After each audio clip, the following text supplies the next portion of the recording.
하나님의 은혜와 평안이 여러분 심령과 가정 가운데 늘 함께 하시기를 기원합니다. 이지선 교수님이 지은 꽤 괜찮은 해피엔딩이라는 책이 있습니다.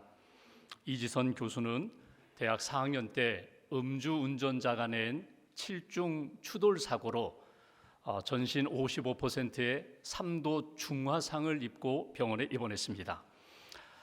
당시 나이가 23살입니다.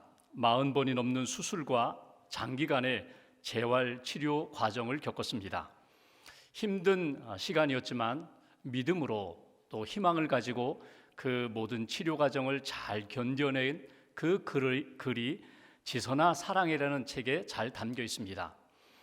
그분은 잘 치료를 받았고 수술을 받으면서 미국으로 건너가 역시 치료도 받고 공부도 해서 한국에 돌아와 한동대에서 그리고 지금은 자신의 모교인 이화여대에서 학생들을 가르치고 있습니다.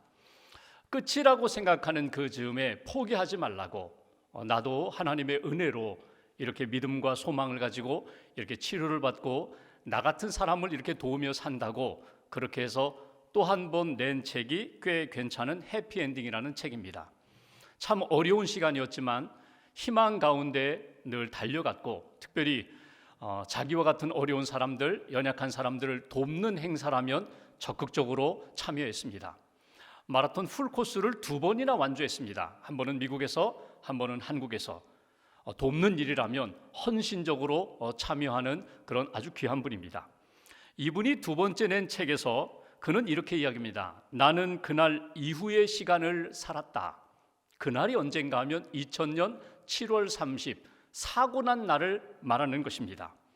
그날 이후의 시간을 살았다는 것은 그날 다시금 태어났다는 것입니다. 새로운 삶을 살게 되었다는 것입니다.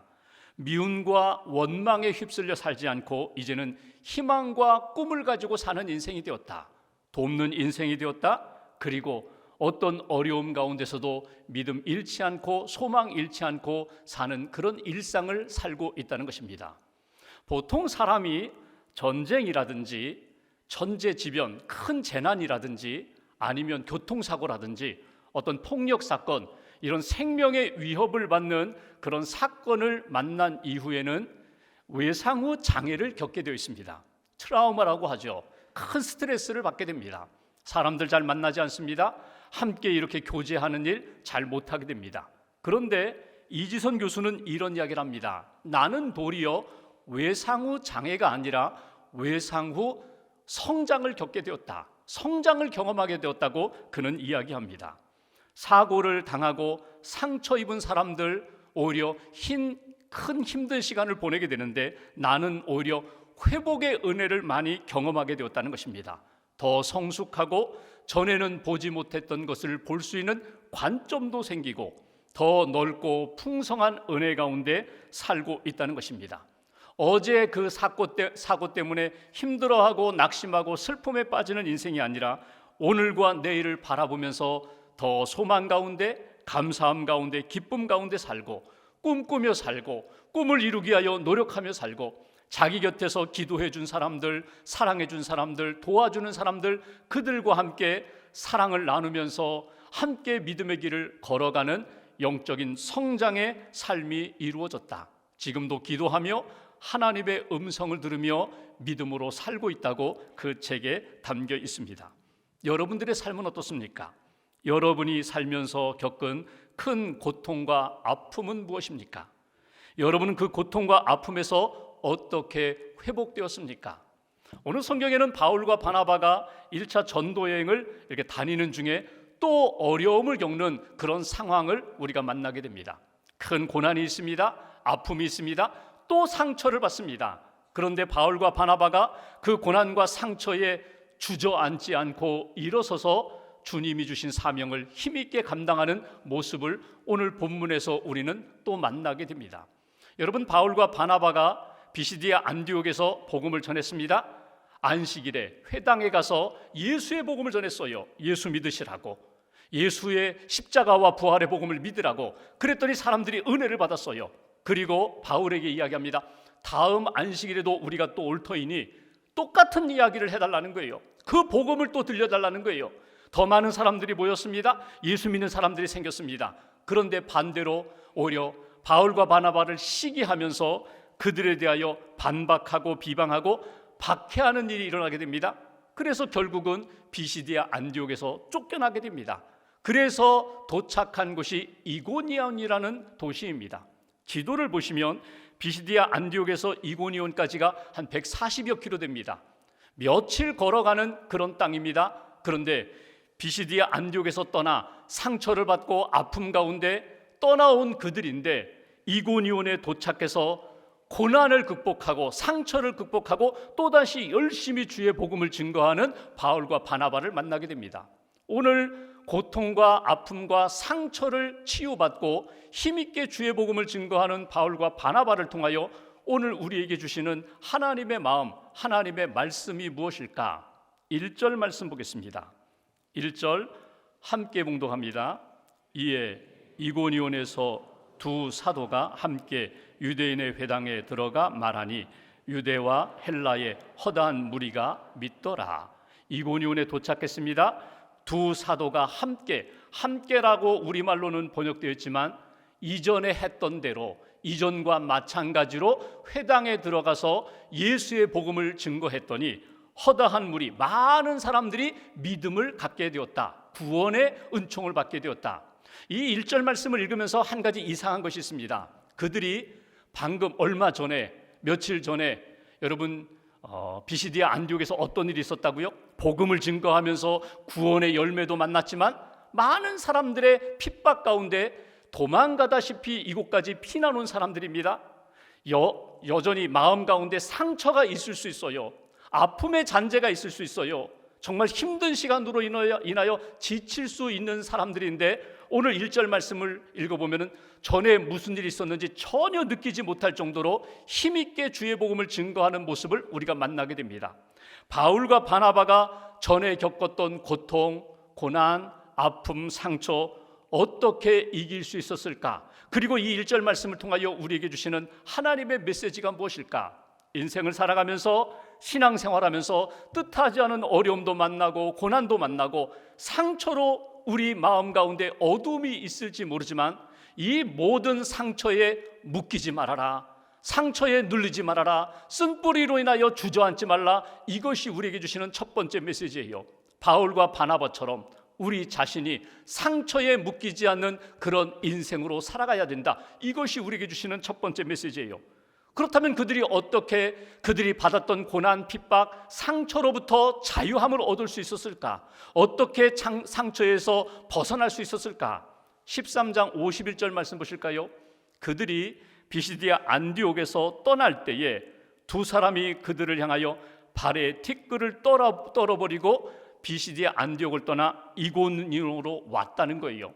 여러분 여기에 주목할 것이 그들이 발에 먼지, 티끌을 떨어버렸다는 이 말씀은 예수님이 제자들에게 이미 주셨던 말씀이에요. 너희들이 선교하러 가서 영접하고 환영받고 열매로 나타나는 때도 있겠지만 반대하는 사람들이 있을 거야. 핍박하는 사람들이 있을 거야. 너희를 죽이려고 하는 사람들이 있을 거야. 그때 어떻게 하라고요? 발에 먼지를, 티끌을 떨어버리면서 그냥 미련 없이 떠나라는 거예요. 여러분 이 의미는 무엇이라고요? 상처에 눌리지 말아라. 과거에 묶이지 말아라. 아픔 가운데 주저앉지 말아라. 훌훌 털어버리라는 거예요. 주님이 주시는 말씀을 오늘 바울과 바나바가 다시금 기억했다는 거예요. 이 상황 가운데, 이 고난과 상처와 아픔 가운데 벗어나서 이고니온으로 갈 때 내 안에 있는 이 모든 상처에 묶이지 않겠습니다. 주님을 바라보며 주님 주신 약속의 말씀을 붙잡고 저는 하나님이 옮겨주시는 땅으로 기꺼이 가겠습니다. 여러분 상처가 계속 묵상이 되면요 이것이 우리 안에 쓴뿌리로 자리 잡습니다. 그 사람이 나에게 이랬지, 그때 내가 이런 사고를 당했지, 그때 내가 이런 어려움을 당했지, 하나님이 계시는가, 하나님 나라 사랑하시는가, 자꾸 믿음이 흔들리게 되고 의심하게 되고 사람들을 원망하게 되고 나 자신을 비하하고 나 자신을 자꾸 이렇게 수렁에다가 던져놓는 그런 상처에 매몰되는 인생, 상처의 소리를 듣고 상처를 묵상하게 되면 힘을 잃어버리게 된다는 거예요. 평안을 잃어버리게 된다는 거예요. 담대함도 잃어버리게 된다는 거예요. 오늘 바울과 바나바는 이 상황 가운데 무엇을 선택합니까? 상처의 소리, 상처의 음성에 귀를 기울이지 않고 주님의 음성에 귀를 기울였다는 거예요. 예수님이 뭐라고 말씀하셨지? 이 상황에서는 먼지를 털어버리고 너희 안에 있는 티끌을 다 털어버리고 상처를 털어버리고 일어나 하나님이 인도하시는 땅으로 가라. 그 말씀을 붙잡고 순종했던 바울과 바나바를 우리가 만나게 됩니다. 여러분, 우리 주변에 보면은 은혜도 받았어요, 은사도 받았어요, 능력도 있어요, 열심히 봉사했는데 어느 순간에 이렇게 마치 낙오자처럼 뒤에 뒤떨어져서 사람도 만나지 않고 기도의 자리, 예배의 자리, 봉사의 자리에 기꺼이 나오지 못하는 그런 분들을 만날 때가 있어요. 왜 그럴까? 그분들은 이런 이야기를 합니다. 상처를 받았어요. 누구에게 상처를 받았어요? 내가 열심히 섬기다가 상처를 받고 나 이제 그런 섬김 참여하지 않겠습니다. 나 예배 자리에 가지 않겠습니다. 여러분, 우리 안에 있는 상처가 해결되지 않으면 평안과 자유가 없어요. 하나님의 은혜, 하나님의 역사에 다시 한번 쓰임받는 인생이 되려면 어떻게 하시라고요? 털어버리시라는 거예요. 주님 말씀대로 털어버리라고. 수고하고 무거운 짐진 자들 다 내게로 오라. 내가 너희를 쉬게 하리라. 나의 멍에를 같이 매자. 너 힘드냐? 나의 멍에를 같이 매자. 내가 도와주리라. 함께하리라. 내가 붙들리라. 말씀 붙잡고 다시금 일어서는 거예요. 또 하나 52절 보실까요? 그들이 떠날 때에 비시디아 안디옥에 있는 제자들, 예수 믿는 사람들입니다. 성도들이 기쁨과 성령이 충만했다. 그들뿐일까요? 그 땅을 떠나는 바울과 바나바도 마찬가지예요. 그들 마음 가운데 성령의 도움을 받았다는 거예요. 성령을 의지했다는 거예요.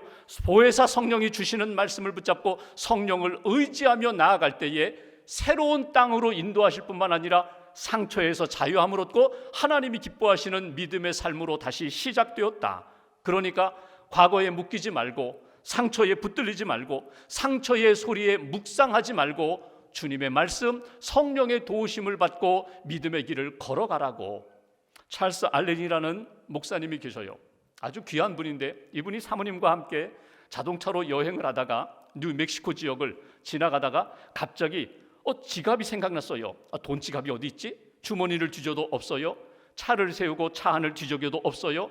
어제 입었던 옷, 짐을 다 풀러서 어제 입었던 옷 주머니에 있는가 다 살펴보아도 없어요. 돈 지갑을 잃어버린 거예요. 그렇게 되니까 당황도 되고 걱정도 됐어요. 이제 남은 여정 어떻게, 무슨 돈으로 하나.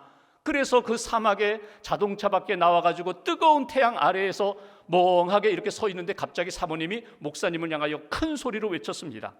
돈이 없어졌다면 그냥 없어진 거예요. 돈 지갑 잃어버린 거예요. 그렇다고 이 사막 한가운데 하루 종일 이렇게 서 계실 거예요? 아니면 차를 타고 다음 목적지를 향하여 가실 거예요. 그랬더니 정신이 번쩍 났어요. 내가 여기 하루 종일 서 있는다고 해서 해결될 것 아무것도 없는데 그럼 차를 타고 다음 목적지까지 가서 또 다시 해결하면 되지 않는가? 차를 타고 이동했다는 거예요. 목사님이 어려움을 만날 때마다, 어떤 어려움에 부딪힐 때마다 그 생각을 했다는 거예요.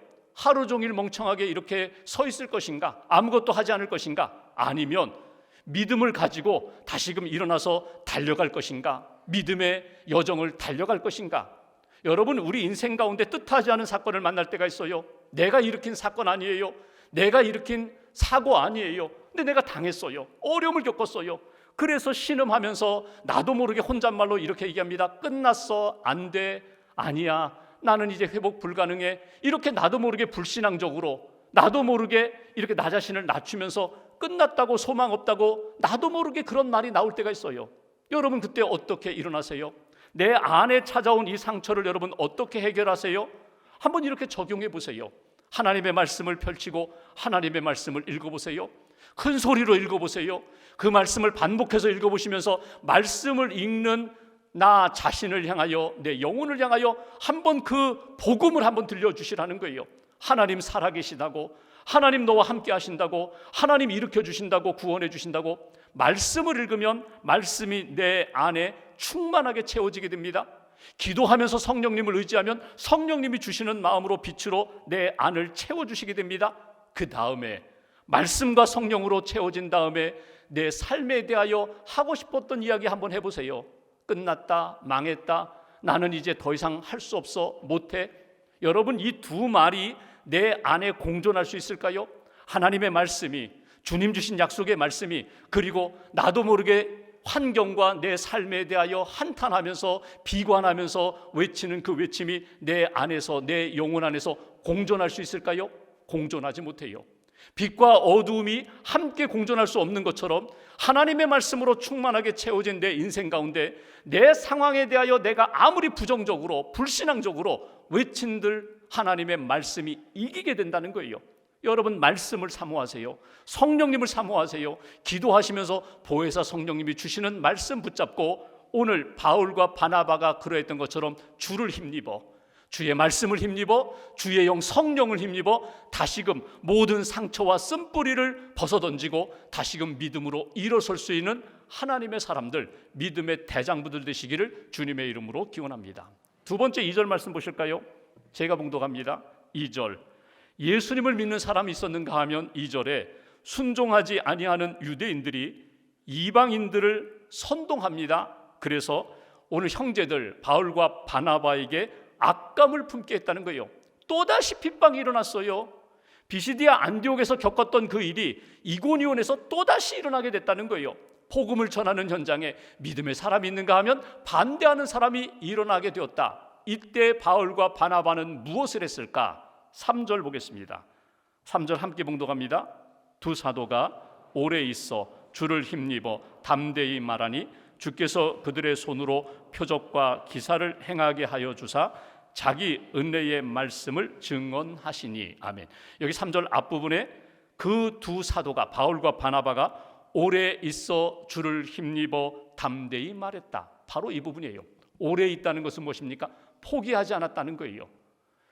믿음으로 참았다는 거예요. 믿음으로 기다렸다는 거예요.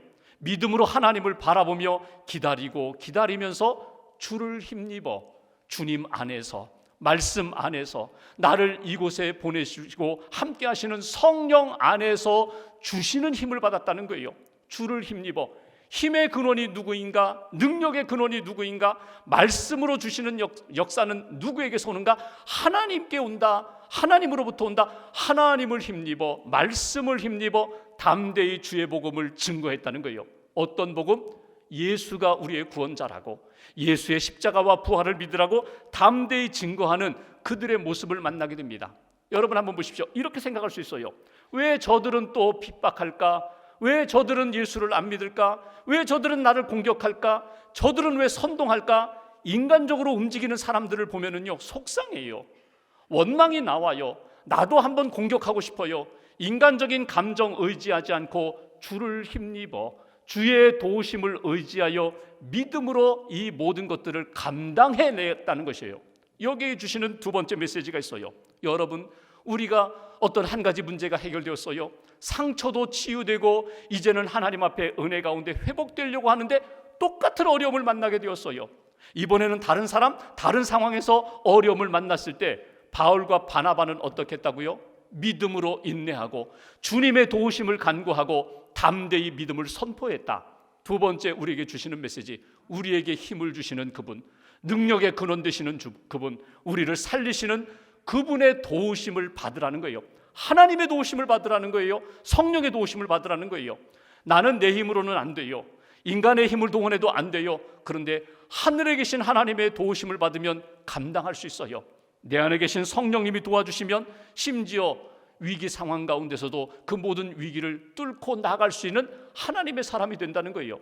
스데반을 보실까요? 스데반이 돌에 맞아 순교할 때에 여러분, 자기에게 돌 던지는 사람들이요, 친구들이에요. 헬라파 유대인들, 다 알고 지내던 사람들인데 예수 그리스도의 복음을 전한다는 이유 때문에 돌을 던지고 있어요.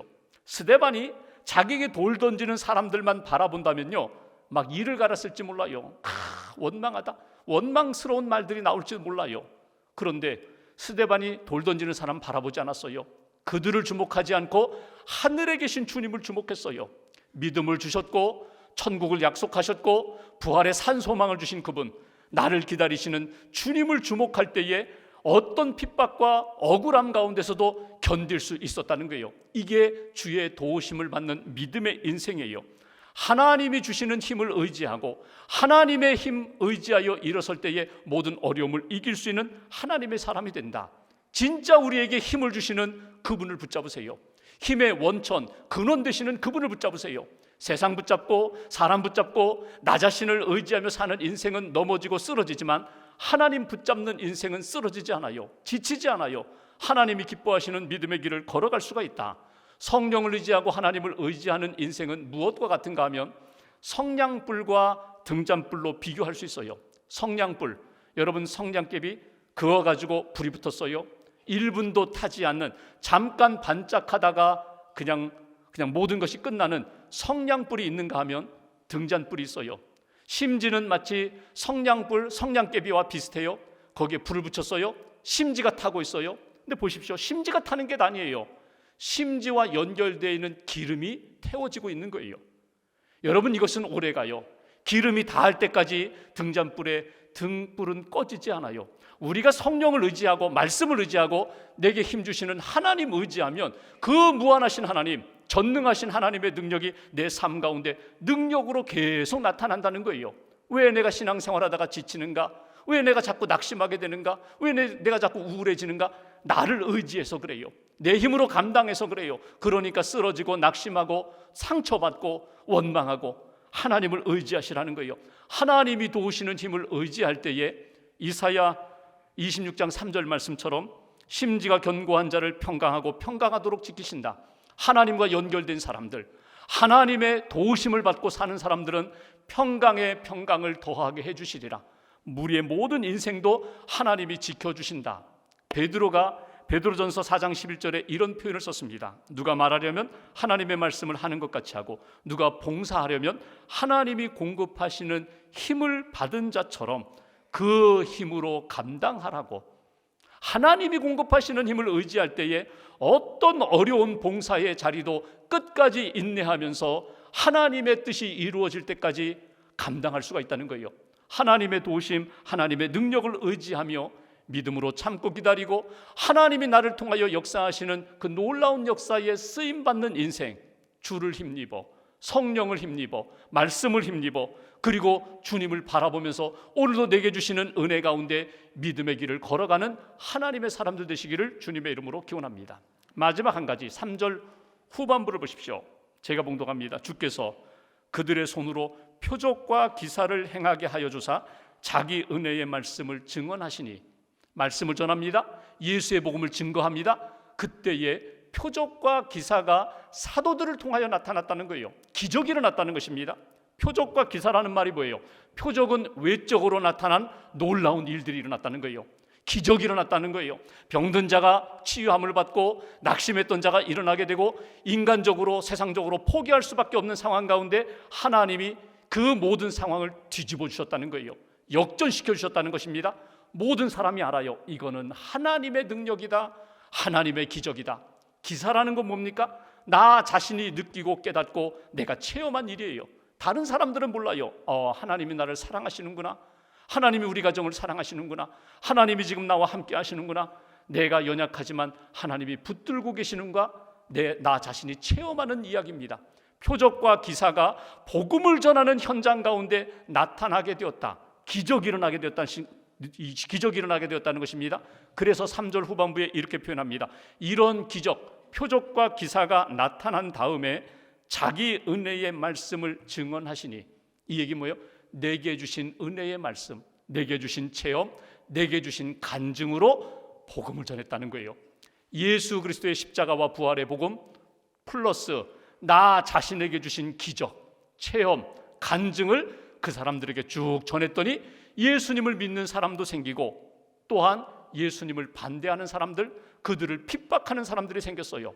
4절 5절에 보시면 돌을 던져 죽이려고 해요.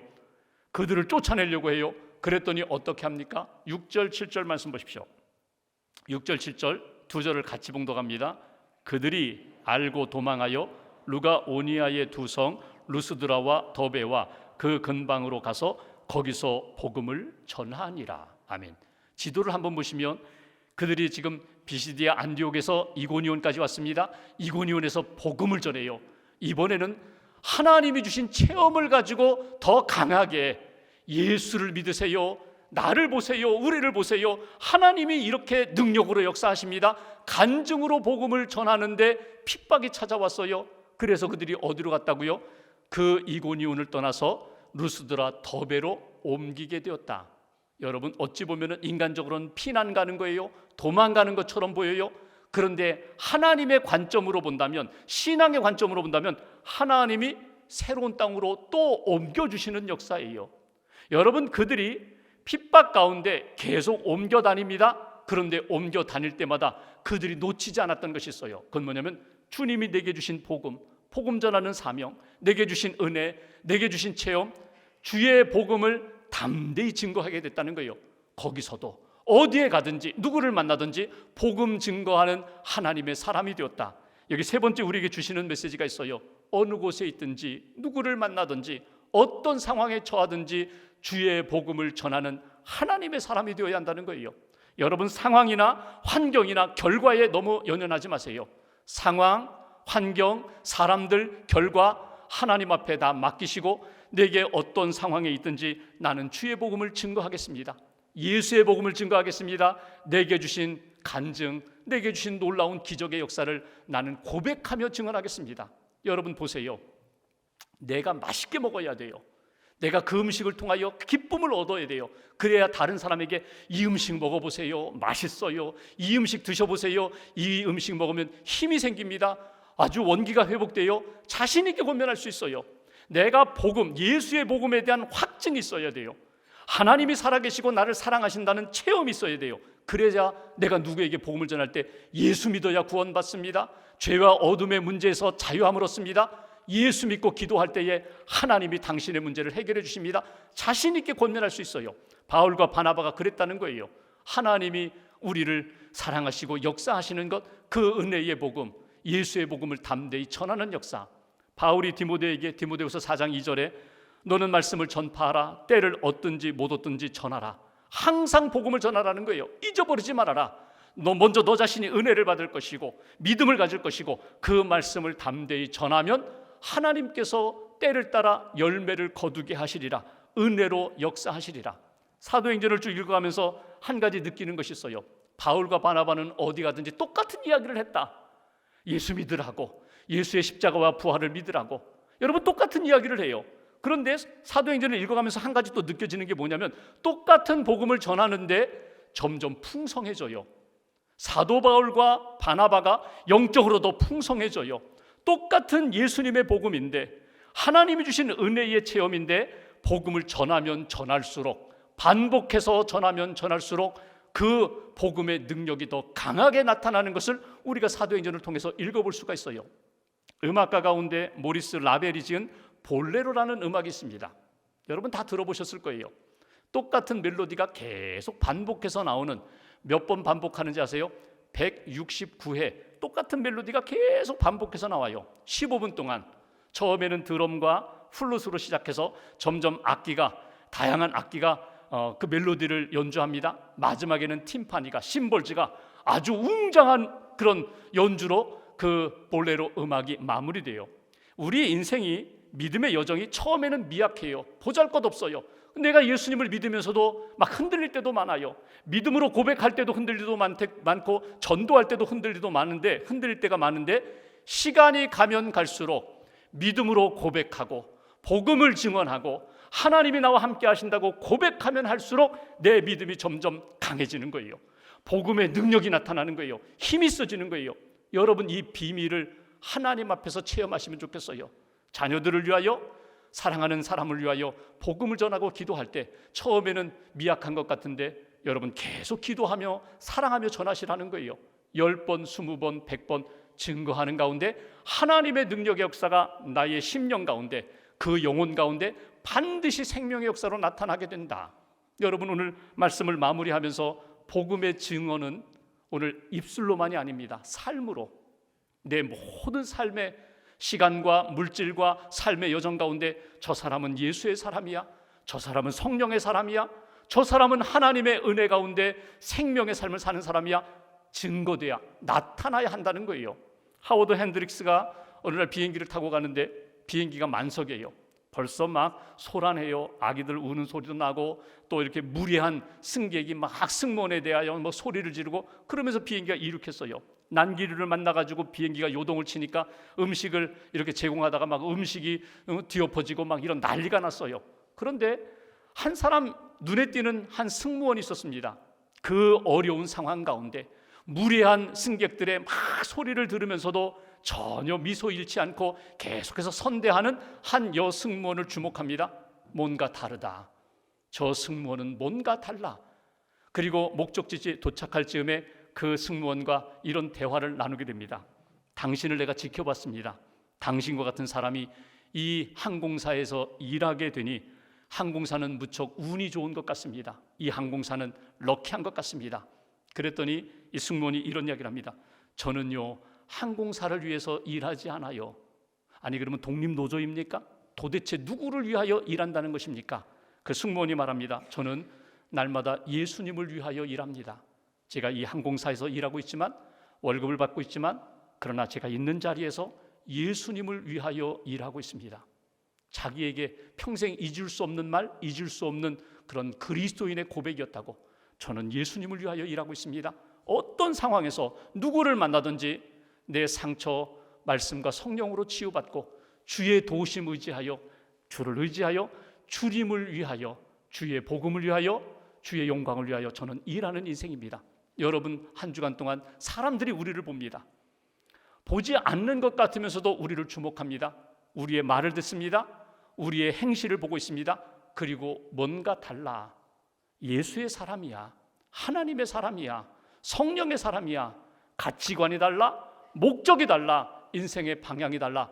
우리의 삶 전체가 예수 그리스도의 향기가 되고 편지가 되는 증언자가 되어야 한다는 것입니다. 말씀을 붙잡고 우리가 사순절을 보내면서 예수 그리스도의 십자가와 부활을 깊이 묵상하며 날마다 어느 곳에 있든지 예수님의 증인으로 살기에 부족함이 없는 하나님의 사람들 되시기를 주님의 이름으로 기원합니다. 기도하겠습니다.